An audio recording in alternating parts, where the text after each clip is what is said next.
Merci, merci. Je vais essayer de parler un petit peu moins. Merci beaucoup, Yannick. Alors, le compteur est déjà parti.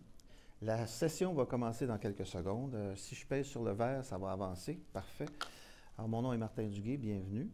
C'est toujours difficile à 4h30, quand le cocktail est à 5h, de faire une présentation qui attire l'attention. Alors, je vais faire du mieux que je peux. Je travaille pour Blue Star Canada, qui est le distributeur numéro 1 au Canada des produits Zebra.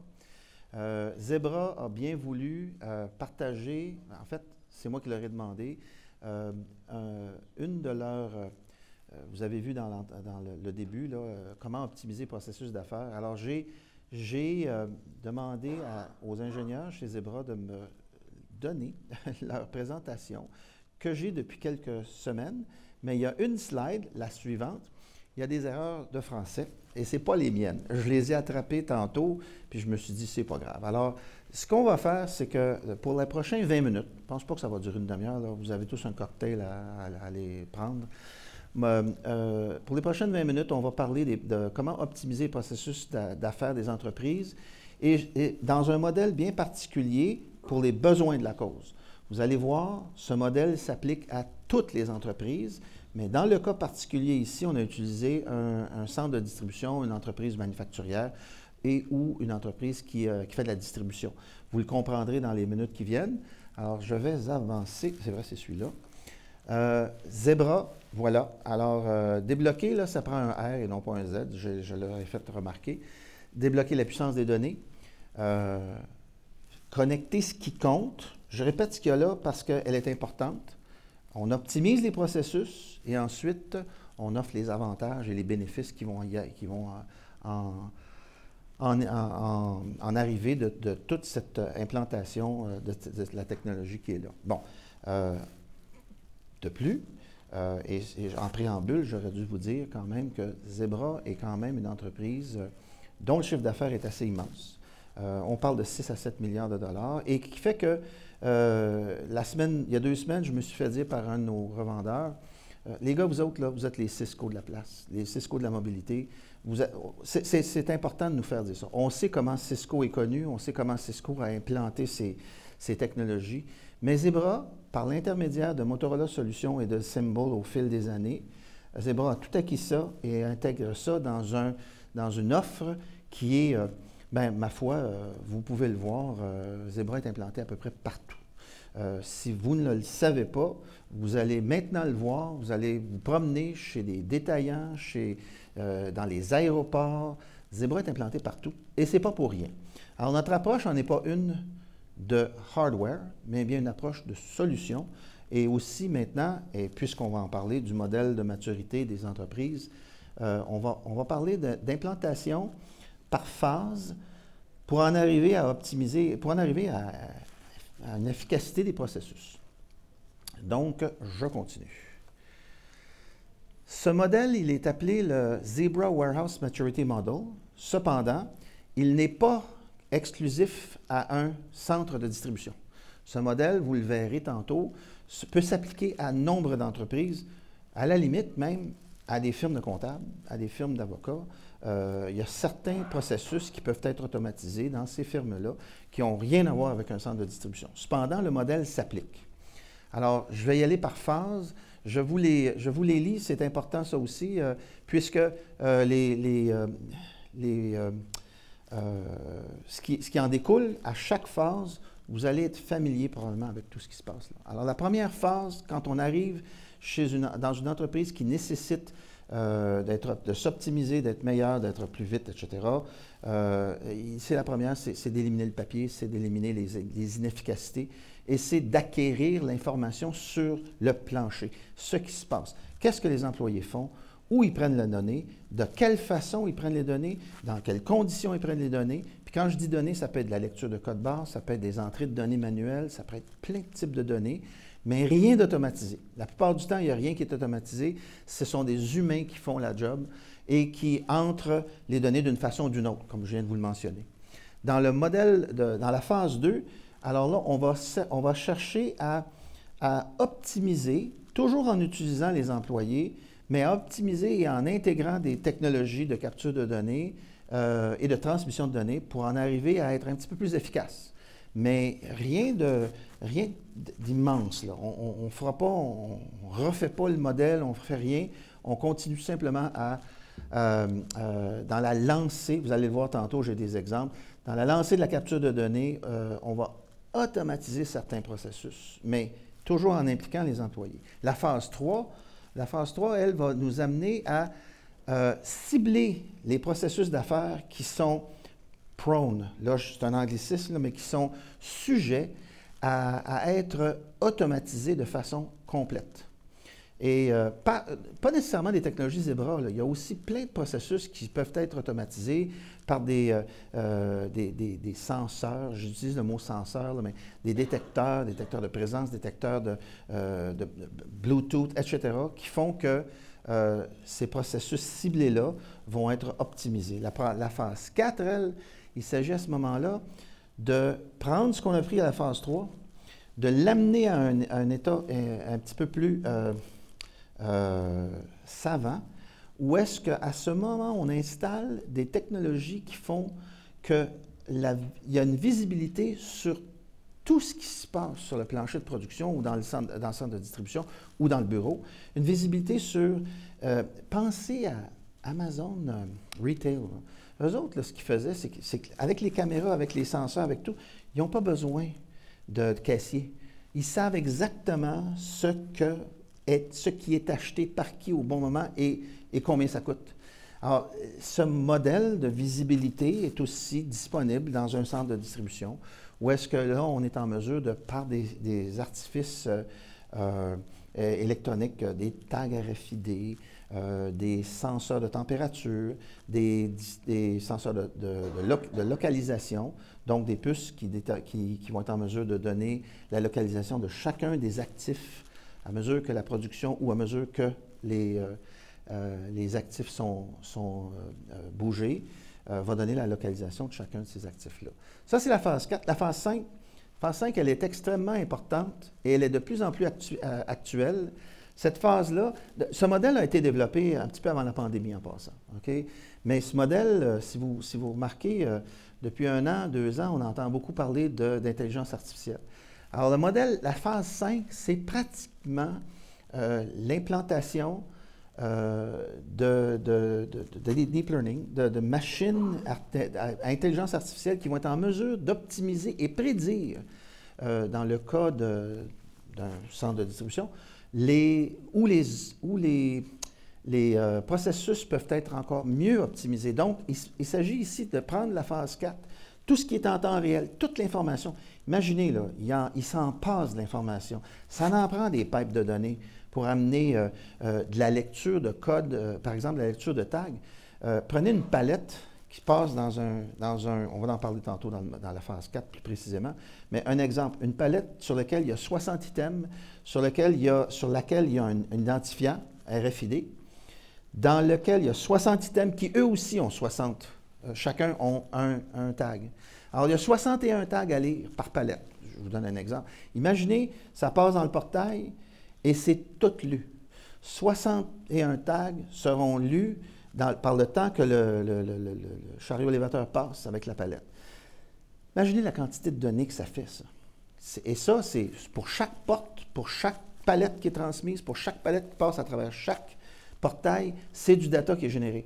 C'est immense. Alors, il y a énormément d'informations à traiter, mais c'est ce qui amène les machines d'intelligence artificielle. Je dis machine, là, on peut dire robot, on peut dire ce que vous voulez, vous savez ce que je veux dire. Les processus d'intelligence artificielle et d'analyse de données qui vont faire en sorte qu'on peut dire, hey, entre tel point et tel point, là, on lit 2 fois, ou ça passe 3 fois, puis ça ne peut rien que passer 2 fois. Il y a plein d'optimisations qui vont être déduites de la part de ces robots en phase 5. Là, je vous ai décrit, en gros, quel était le modèle de maturité. Et comme je vous ai promis, vous allez aller à votre cocktail un petit peu d'avance. Je ne passerai pas les 30 minutes ici aujourd'hui. Alors, on avance dans la phase 1. J'y reviens. Et là, je n'ai pas le choix de parler des unités que vous avez probablement vues sur la table lorsqu'on exposait tantôt. Alors, c'est Zebra, et ce n'est pas exclusif à Zebra. Zebra a une très grande partie du marché, mais on n'est pas tout seul. Il y en a d'autres, des compétiteurs, puis il y en a d'autres qui font à peu près la même chose, mais ce que je vais vous dire, ils n'ont pas intégré toutes ces technologies-là en un modèle comme celui-là. Peut-être qu'ils ont un autre modèle, mais ce modèle-ci fait la job pour la plupart des clients de chez Zebra. Et voici donc dans la phase 1 ce à quoi vous êtes probablement très familier.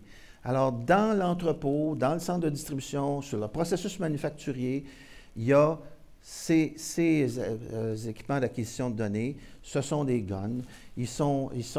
C'est mature. Ce sont des équipements qui sont à la fine pointe au point de vue de l'OS. C'est tout du Android maintenant. Il n'y a plus de Windows Mobile.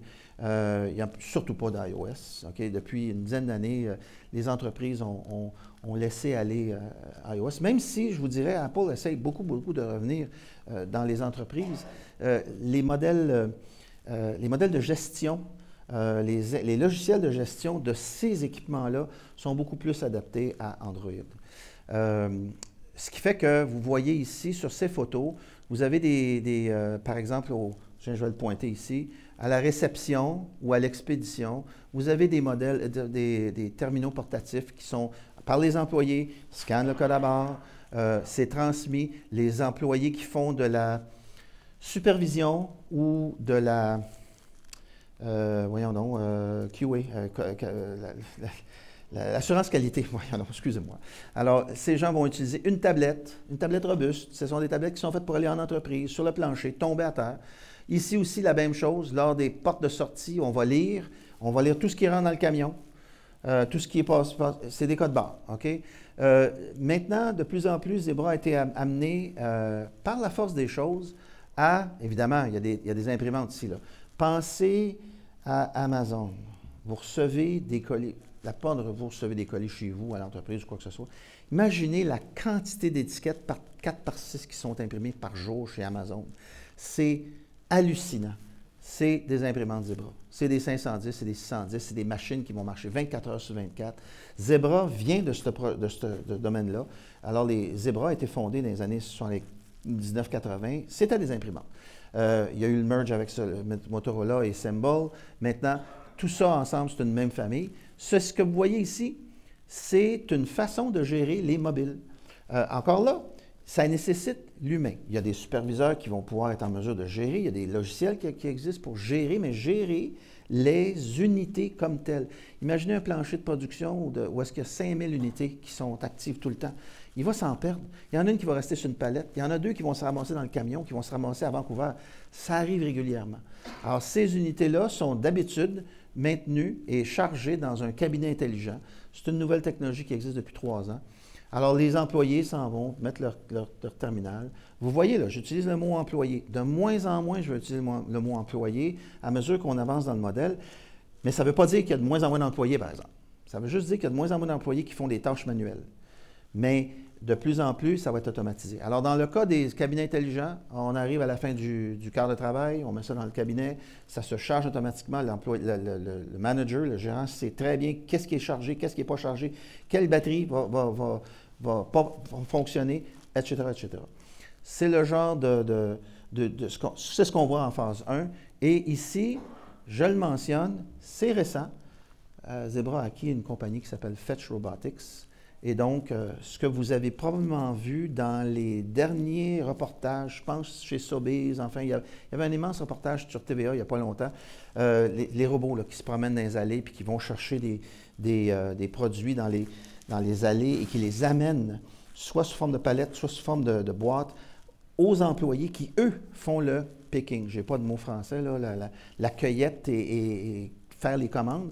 C'est un peu comme ça que ça se fait, c'est des robots maintenant.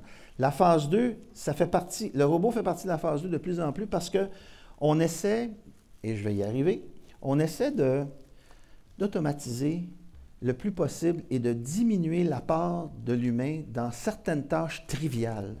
Et bon, je ne vous apprends rien, là, c'est un peu à ça que ça sert l'automatisation, mais dans cette phase-là, on va commencer à penser à automatiser et consolider la phase 1. Alors, je vous donne des exemples ici, vous le voyez bien. Par exemple, il y aura de la communication vocale qui va être utilisée par les terminaux portatifs. Alors, ces terminaux se connectent sur le PBX par un logiciel, tout le monde connaît ça, SIP ou à peu près, là, Standard Interface Protocol.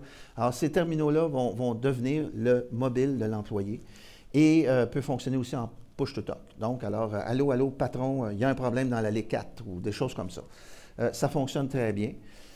Et vous le voyez, il y a peu, vous l'avez vu dans la diapo précédente, il y a peu de différence entre la phase 1 et la phase 2, sauf que dans la phase 2, on consolide un petit peu puis on essaie d'automatiser un peu plus. Dans ce cas ici, je vous le mentionne, vous voyez, c'est pas une Google, comment est-ce qu'on appelle ça, dans la lunette Google, ça n'en est pas une, mais c'est presque ça. C'est une lunette de réalité augmentée qui permet à l'employé de voir ce que la machine lui dit de faire. Va chercher dans la boîte qui est en rouge. La boîte n'est pas rouge, là, mais dans sa vision, elle est rouge. Va chercher 2 unités dans la boîte rouge, mets-les dans la boîte 1, etc. Et ça automatise le processus de picking, beaucoup, cette réalité augmentée-là. Ça peut aussi être utilisé pour diriger un conducteur de chariot élévateur. Va-t'en dans l'allée 4, puis là, il y a une flèche qui dit « Ah, faut que tu tournes à gauche ici. » La flèche, elle n'existe pas, là. Elle est dans son écran à lui. Alors, ça en est, ça, des technologies de réalité augmentée qui sont disponibles. Encore une fois, vous voyez ici, utilisation intense de plus en plus d'étiquettes, de production d'étiquettes, de production d'impression. Et toujours l'utilisation de robots de plus en plus, à mesure qu'on avance. Vous le verrez, de toute façon, vous le voyez, c'est la tendance. Okay? Tout ce qui est trivial, tout ce qui est répétitif, tout ce qui est facile à manipuler sur de grandes distances, on le fait faire par des robots. Personnellement, je suis arrivé chez Walmart à un moment donné, puis je suis arrivé face à face avec le robot, qui était une première version de ce que Zebra faisait, pas au Canada, aux États-Unis. Et ce robot, lui, tout ce qui se promène, il se promène dans les allées, puis il regarde les tablettes, et il fait du reordering, du réapprovisionnement. Alors, en fonction du planogramme, il manque 3 palmolives ici, il manque 3 ci, 3 ça. Et c'est le robot qui fait ça. Quand un humain arrive en avant, il s'arrête. Puis après ça, quand on passe, il continue. Il ne fait que ça. Voyez-vous, cette tâche de détermination du réapprovisionnement en était une triviale qui a été robotisée. Ça nous amène, par exemple, à des technologies aussi intéressantes que celle-ci. Et ça, c'est pas gros. Ça, c'est gros comme la montre de Dick Tracy. Ceux qui connaissent Dick Tracy, là, ça n'a pas plus que 4 cm par 4 cm par 2 cm d'épais. C'est un ordinateur complet et c'est porté sur le doigt. Et l'employé peut converser, c'est Android, il y a un écran, mais c'est vraiment fait pour des tâches simples. Alors, de plus en plus, vous allez voir, c'est des équipements qui ont été designés pour en arriver à la phase 3, pour amener de plus en plus de données à être transmises à des serveurs pour que l'entreprise puisse les jauger et être en mesure d'optimiser les opérations. Hey, je ne vous ai pas demandé, si vous avez des questions, là, vous pouvez lever la main quand même. Là, si vous avez quelques petites questions, je prendrai, il me reste 14 minutes, là, je prendrai quelques à la fin, là, on pourra, si vous avez d'autres questions, on pourra en reparler. Alors, je vais à la suivante. Voilà, modèle 3. Alors là, ici, on va cibler les opérations qui permettent une automatisation complète. Alors, dans ce cas ici, il y a nombre d'opérations qui sont faites par les usagers. Je vous en ai parlé tantôt un petit peu en préambule. Par exemple, le transport d'une palette d'un côté à l'autre. Ces opérations-là nécessitent actuellement que l'usager, le conducteur du chariot élévateur, scanne la palette, fasse quelque chose du genre. Maintenant, en phase 3, on va essayer de s'arranger pour que toute cette information soit perçue sans même l'aide de l'humain. Pas parce que l'humain n'est pas capable, mais bien il y a tellement de plus d'informations à capter qu'à ce moment-là, avec la RFID, on peut capter tout ça sans même... Tu passes à travers le portail, puis c'est réglé, puis on vient d'accumuler les 61 tags, là, comme je vous mentionnais tantôt. Alors, j'avance ici. Alors ici, vous le voyez, et ça, c'est disponible. C'est des équipements qui sont sur le marché. On parle toujours de robots, OK, en bleu ici, ce fameux robot qui, lui, se promène dans les allées puis qui va dans un centre de distribution, dans un... c'est aussi bizarre que ça peut se paraître, dans une firme d'avocats, il y a bien des dossiers qui se promènent. Là. Ça peut être un robot, vous l'avez probablement déjà expérimenté au restaurant, il y a des robots qui vous apportent maintenant votre lunch. Là. Alors, tu t'en vas au restaurant, puis là, oups, le cabaret apparaît, puis ce que tu as commandé, c'est là. Alors, c'est le même principe, sauf que, regardez ici. Alors ici, on va adjoindre des technologies qui sont passives, sont actives, mais pour l'humain, sont passives. Dans ce cas ici, ce sont des senseurs de position. Alors, tout ce qui est un actif payant, pas payant, un actif qui coûte cher, va être tagué avec ces senseurs-là. Tout partout dans l'entreprise, à ce moment-là, avec le système de Wi-Fi ou de ce qu'on appelle Locationing System, Real-Time Locationing System, RTLS, nous serons en mesure de déterminer en tout temps où cet actif se situe. Bien important, dans le cas de manufacturing, vous voulez taguer, par exemple, une machine qui est à moitié conçue, à trois quarts conçue, presque terminée, tout ça dans le processus manufacturier. Il y a moyen de le taguer avec ça et savoir en tout temps où elle est.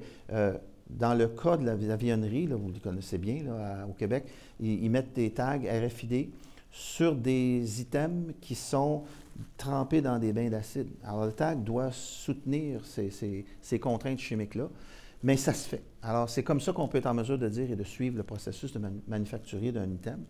Et c'est tout à fait sans l'intervention d'humains. Ce ne sont que des antennes et des capteurs qui sont situés aux endroits stratégiques.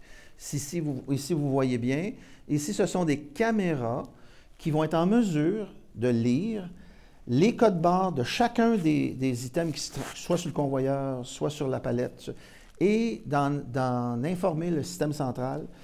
J'ai vu tel actif passer. Ce sont des caméras qui ne font pas que lire du code à bord. Ils peuvent aussi être en mesure de déterminer certaines anomalies dans un processus. Un peu comme quand, chez vous, la caméra à l'entrée détecte un mouvement. C'est un peu le même principe, là, mais ça en revient à ça. Ce qui fait que ces informations-là sont donc captées et envoyées au serveur. Une des choses que vous n'avez pas vu souvent, c'est ça.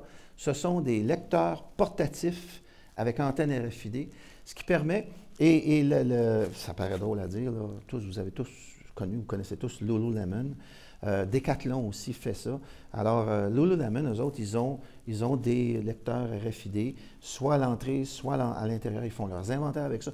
Tout est tagué chez Lululemon. Vous recevrez, je ne l'ai pas vérifié moi-même, là, mais quand vous achetez, je ne pense pas qu'ils enlèvent le tag reste sur la boîte, puis c'est fini. Il est désactivé toutefois, là, ou il est enlevé du système, il a été payé. Un item, pour vous qui n'êtes pas nécessairement dans le domaine manufacturier, mais qui peuvent être dans le monde détail, sachez que si chaque item est tagué, chaque item a un numéro particulier, chaque item, là, pas juste chaque boîte, chaque item a un numéro unique. Ce qui fait que quand il y a un vol, et c'est arrivé récemment à San Francisco, chez Lululemon, ils se sont fait voler pour au-dessus de 100 000 de stock, et les voleurs ont tenté d'aller se faire rembourser à Sacramento.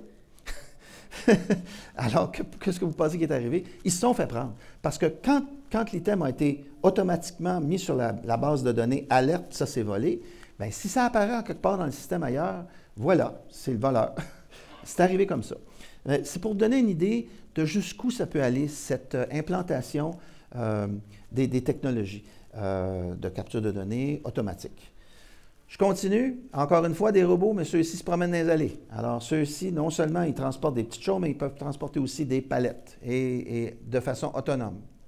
Ici, ce sont des portails. Alors, ça, c'est un lecteur RFID.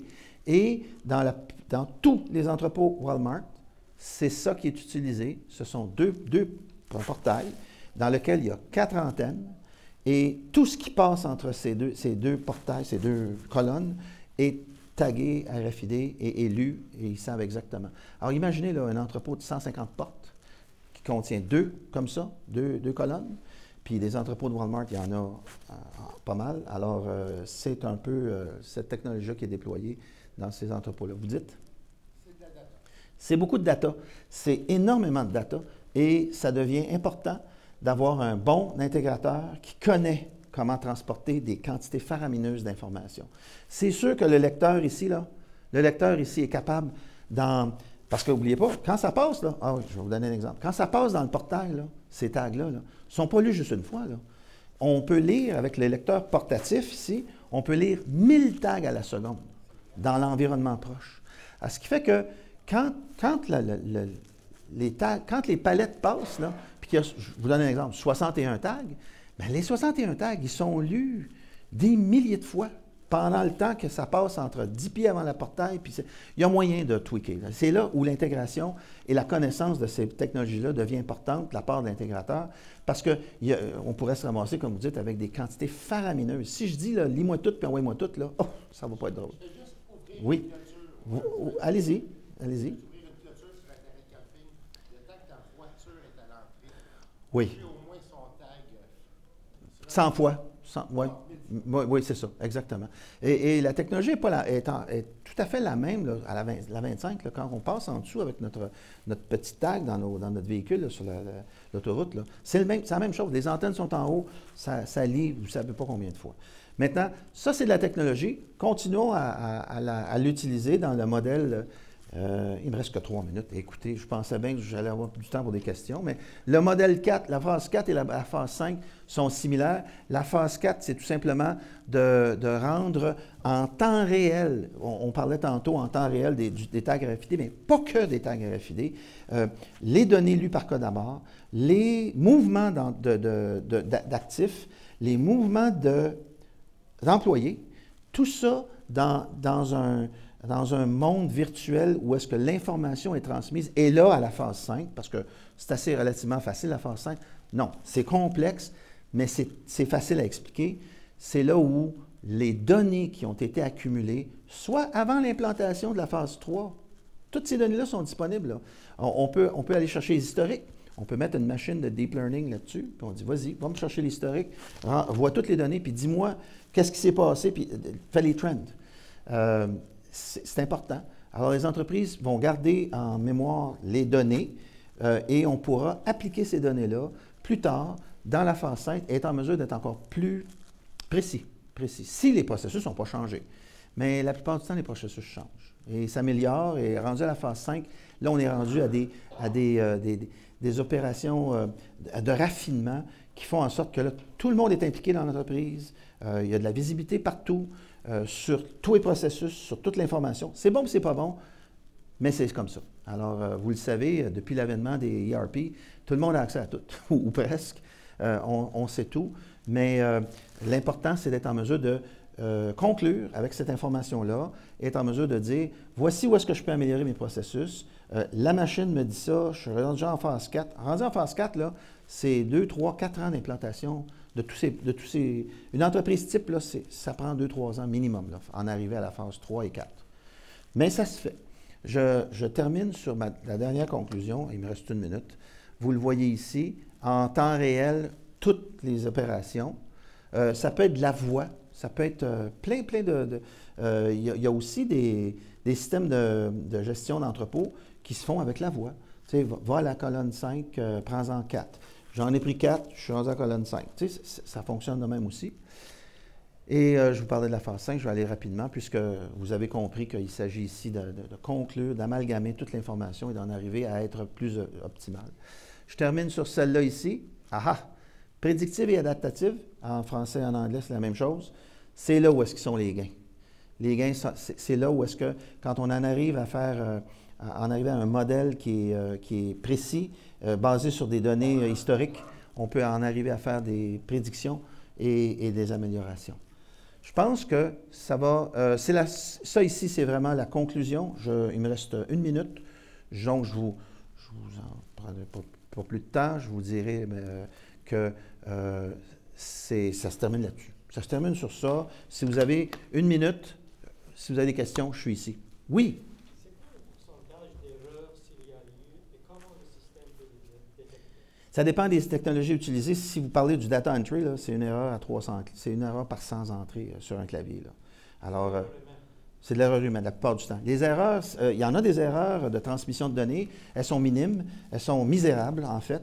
Tous les systèmes maintenant, que ce soit du transport de données, style sur des réseaux Internet, il y a des méthodes de capture pour en arriver à voir les erreurs. Mais je vous dirais, là, depuis 20 ans qu'on utilise des techniques de technologie de capture comme ça, par code à barre, c'est 1 sur 1 million. Ah oui, c'est plus que ça même, dépendant du type de code barre qui est utilisé. Ce qui fait que vous avez une très bonne confiance dans la donnée. Je pourrais vous en parler. C'est arrivé une fois dans ma carrière où est-ce qu'il y a eu des erreurs, on les a trouvées. Ça n'avait pas rapport avec la technologie de capture de données, ça avait rapport à l'imprimeur qui avait oublié une barre dans le barcode. Alors, c'est toutes des petites choses comme ça, des anecdotes. Si quelqu'un coupe le barcode d'un autre objet, il colle ça, c'est fini cet objet. Est-ce que le système va Si quelqu'un Si quelqu'un coupe le barcode, sur un article, oui, oui. sur un autre article, Oui, oui, vous avez raison. Alors, je termine sur ça, Yannick. C'est la dernière question. Je sais mais vous avez l'air intéressé. Je peux vous répondre. Il y a des systèmes de caméras écoutez bien, les caisses, les nouvelles caisses ou les nouveaux lecteurs aux caisses sont en mesure non seulement de lire le code, mais d'aussi faire la photo de l'item. Et là, il y a une adjonction, il y a une vérification qui se fait. Non, ça, là, c'est une affaire à 100 pièces. Ce n'est pas une affaire à 2 pièces et demie, là. Et c'est un peu comme ça que ça fonctionne. Ça se fait de plus en plus. C'est depuis, je vous dirais, bien évidemment, les lecteurs sont des caméras maintenant. Alors, non seulement elles décodent le code, mais elles prennent aussi la photo de l'objet. Et par une adjonction à la base de données, on détermine que ce n'est pas le bon objet, là, ça pas bip, c'est pas la même chose. C'est un peu comme ça que ça fonctionne. Je vous remercie. S'il n'y a pas d'autres questions, moi, je vais être au cocktail. Je vais aller vous voir tantôt. Merci beaucoup de votre attention. Merci.